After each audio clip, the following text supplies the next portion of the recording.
Hi there, my name is Kath, and welcome back to my channel. If you're new here, I share short video versions of the blogs that I write on my website.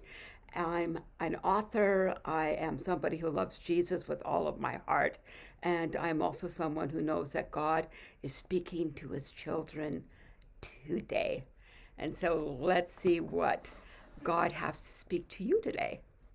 1 John 3, verse 22 says, "Whatever we ask, we receive from him, because we keep his commandments and do what pleases him." This is a wonderful promise. However, it's easy to take this verse out of context. We might want to claim it when we seek God's provision because we think we met the criteria of receiving. We think we've been good and therefore we get a reward. But this little gem is tucked in between some important Bible verses that I think will give us an idea of what John was talking about. So let's go to 1 John chapter 3, verse 18 to 23. Little children, let us not love in word or talk, but in deed and in truth.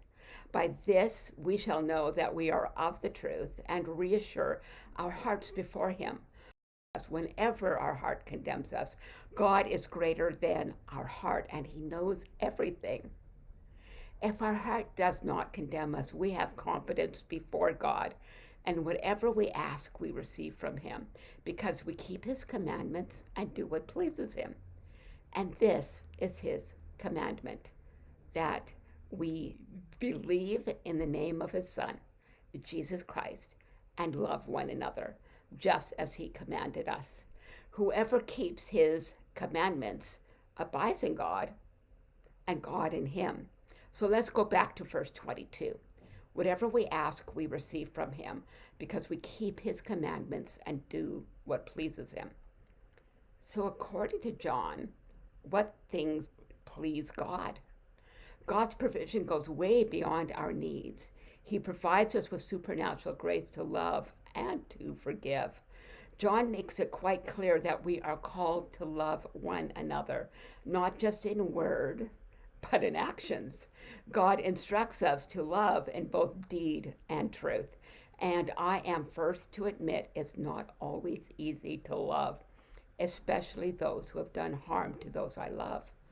I also admit I often feel guilty when I find it hard to love someone. I wonder if the phrase, whatever we ask, we receive from him, relates to being empowered to love those who can be difficult to love. Perhaps John's petition is really about asking God to equip us to love when we don't feel capable of doing so. I'm just reflecting on that idea because otherwise that verse seems to me to be a little bit out of place in the context of the whole chapter. The promises of God are indeed treasures, and many of these promises are specifically for us as his beloved children whom he knows and cherishes as individuals. But many of his promises empower us to serve and bless others, advancing his kingdom of love. As John reminds us in his letters, "Beloved, let us love one another, for love is of God, and he who loves is born of God."